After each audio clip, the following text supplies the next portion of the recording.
Måneskin has Do it. released an album. It's called Rush. It's 17 songs, 52, roughly 53 minutes long, and they are a very interesting group in that they have streams, but they have a lot to prove.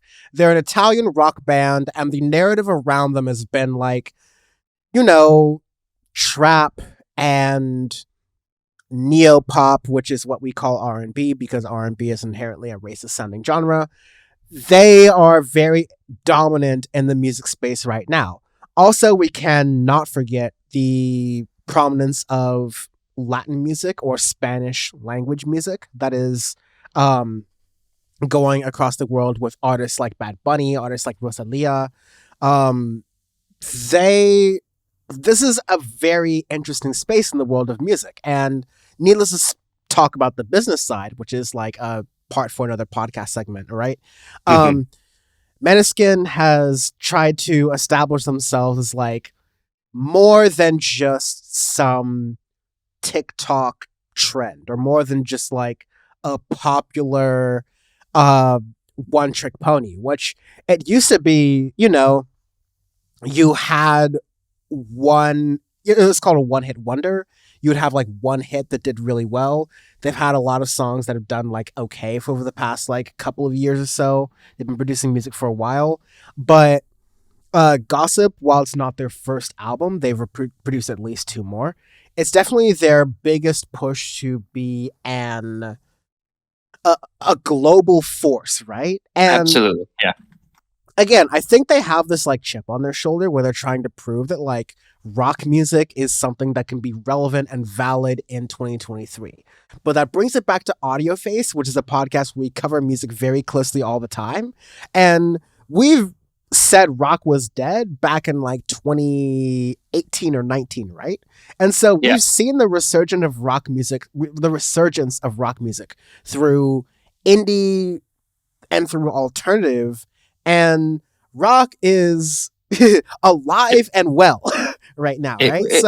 It really is. Yeah. In many different forms too. My last thing to say here, I promise, like 5 seconds left, is that there's this narrative that Måneskin has to prove rock music for itself, and I don't think we believe that. I think here we believe that rock is fine, and there's a lot of heavy hitters, and so we're comparing them to that. That being said, this is really rough to listen to, man. For me, at least. Yeah, it's in this scene where, like, especially last year, right, in 2022, when we had a lot of really damn good rock albums, a good alternative rock, lots of different spins and styles. Like, example, Arctic Monkeys, The Car, right? A huge rock band that keeps continuing to show that artistry, taking your time, really well thought out, beautiful records can still really show you rock, right? If you look at a lot of 70s style rock, a lot of it is really understated. And, talking about like Crosby, Stills and Nash, kind of going on in another conversation we'll have in a little bit. These slower styles and whatnot are really making a comeback and are starting to be more prevalent, and especially towards a lot of last year. But with Måneskin, they are like trying to sound like a blend of IDK How and the Horrors, and they absolutely missed it in that thing. There is actually some very interesting sounds in here. But like the second track, Gossip, featuring Tom Morello of Rage Against the Machine fame, amazing musician, amazing guitarist, and I was excited. Like I saw that the opening track on my mind. It's okay. Like it's like this just fast-paced rock track, or I would say, that I can't think of it like early or like mid-aught sounding rock. That's okay. But Interpol's been making that for 20 years. So, but then I saw that Gossip was the second track with Tom Morello. I'm like, ooh, okay, let's hear it. And it just falls flat.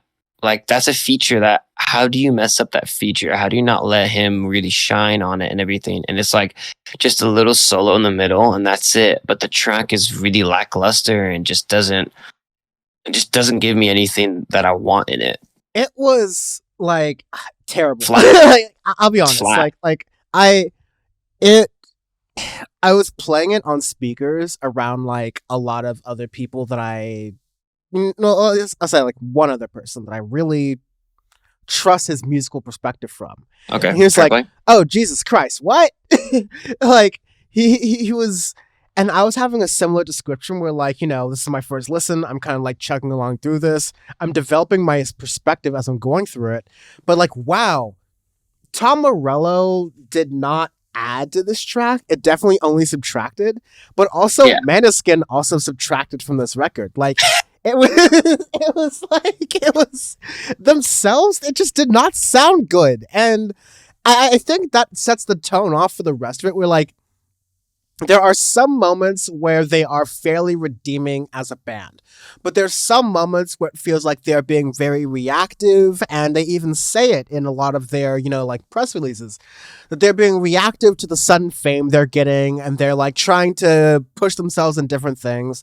I believe one of the songs like later in the record was like basically recorded drunkenly, which like is sounds like a choice to me. And it I think it was Baby said, but like I may not be entirely right from all of that, but like the lead singer like recorded kind of like and lost in the sauce there. But like, and we've talked about artists like Arctic Monkeys, but even newer artists like the 1975, and we talked about Boy Genius and Phoebe Bridgers and Florence and the Machine, and they're like, again, indie boom, rock is even. alive and Yeah, well, yeah, and yeah, yeah, somehow, yes, of course. Yeah, we did the Audioface Awards. Clips of that will be, of course, like public on youtube.com/audiofacepod. And you can check out the podcast at audioface.show for all those different things there. And you can check out all of our favorite indie alternative rock picks. We did alternative rock as one category and indie is another category. Wet Leg, FFS, right? Like, how can we forget a lot of these artists here? And it feels like Måneskin is just like, not one or two, but like 3+ steps behind a lot of what's going on here. And there's no reason to believe that like there's little moments of here. In fact, maybe it's a benefit that I don't understand the language here, but like there's some songs in the album like Mark Chaplin, La Fine, like Il Dono de la Vita that are like Mamma Mia, that are like more Italian in I actually language and really like. focus. I That think I like those tracks pretty good. maybe as a person who does not, in the words of whatever SpongeBob episode I'm quoting, sorry, I don't speak Italian. Like, in the words of someone who doesn't like understand the Italian language super perfectly, like maybe it's because of that, but I'm focusing on the instrumentation a little bit more, and I'm focusing on the other elements of the song a little bit more.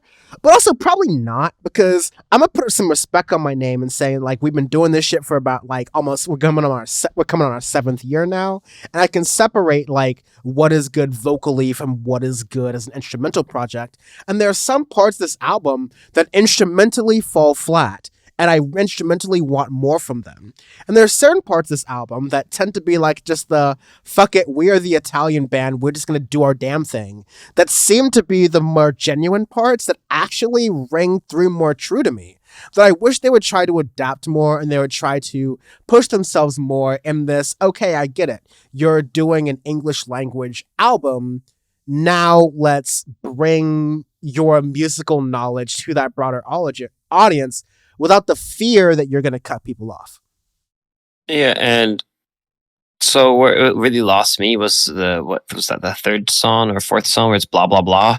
It's just such a crap pop song where it's just that song in itself is being reactive to your audience, being reactive to the fame and whatnot, and trying to sustain it and like be on the nose with it, but you're not being clever with being on the nose. Like there's other ways to do it, and it just, that one really is not a good track. The album is really, really flat until you get to the bottom half where Mark Checkman onwards, where they, switch between Italian and English. I actually feel like there's some really good ideas in there, and there's some genuine thoughts that you can make good sounds from. And I can see that those parts are there. And like, some of their more popular songs on this record, Mamma Mia, Supermodel, and Loneliest, last 3 tracks are their most played. And those are the most listenable tracks out of this record. Those are the most well thought out, most well produced tracks. And if they had stuck to those ones and made maybe a tighter, more cohesive record in that regard, it would have actually been fine. But the issue is with how reactive they are in this, especially the first 10, 12 songs, the first 35, 40 minutes of the record, it's so flat and dull that it's just, in the world where there are a lot of damn good rock records that have come out the past 2-3 years, this is just one that's very easily forgettable. Yeah, and again, the question is like, do the streams match the music? And definitely not. And I think that's just first off, Drake has 1 million bajillion fans and streams. Does that match his talent? Fair no. Fair point. Except her loss, maybe. I'm coming around to it. Yeah, I mean, like that's a totally fair point there, and I think that they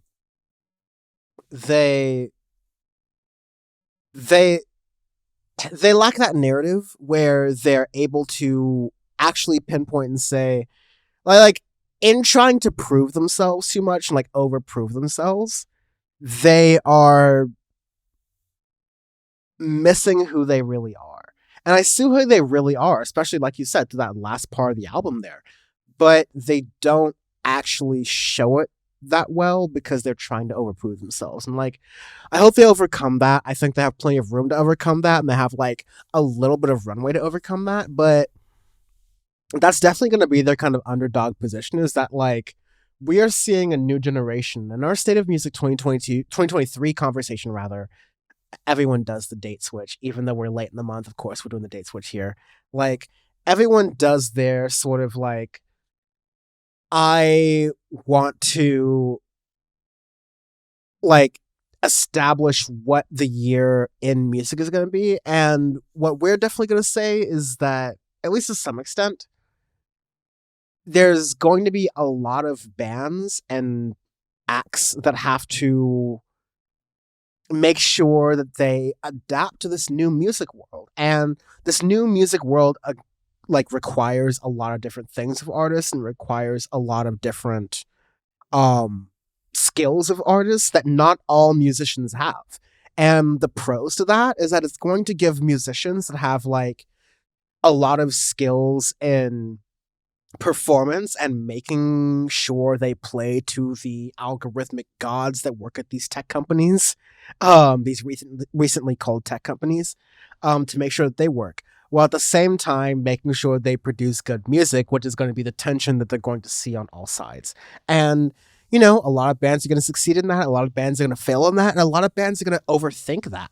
And the best thing I could say about Måneskin is that they're overthinking it, and that they will eventually realize that they can make music for themselves, and there's an audience around that, and they should try not to make sure that like, they should try to ensure rather that there is not some narrative being made for them. Mm-hmm. I agree wholeheartedly. Yeah. Arbitrary scale, as we do arbitrary scales every week on Audioface. And every week on Audioface, we do arbitrary scales because our review is our review. And if we give you an actual ranking system, such as some other, you know, music reviewers on video, in written form, etc., elsewhere on the internet, it wouldn't really do justice to the amount of depth and credibility that we just gave you. So, given that response, our review is going to be based on an arbitrary scale every single week, and this week is going to be extreme right-wing creators who are worth less than $50 million, as a light tip of the hat to Steven Crowder, who is having a fight with Ben Shapiro's Daily Wire network over whether or not he is worth more or less than $50 million. Let me tell you again, as I've been saying on a number of different shows I've been interviewing this, including on Power Report with Dan from the Internet and friends and guests, which you can see Thursday on twitch.tv/Dan from the web, that unless you're taking massive ass corporate money, and I'm not just talking about like, oh, the Young Turks took $20 million in one funding round that lasted, you know, to this day, slash before the 2020 elections, like 5 years. So $20 million over 5 years. Versus Steven Crowder saying $50 million a year is below me. In a way that might get around the YouTube censors, below me. So, this week it's going to be extreme right-wing creators who are worth less than $50 million. I'm going to give this the Candace Owens. Because he's definitely worth less than $50 million. Good one. That's a good one. I was going to give this like the solid Matt Walsh. Like just that's a good one. That's very good. Rough. That's strong. That was going to be my second choice. Yeah. Just like bad all around. No good. Nothing good out of it.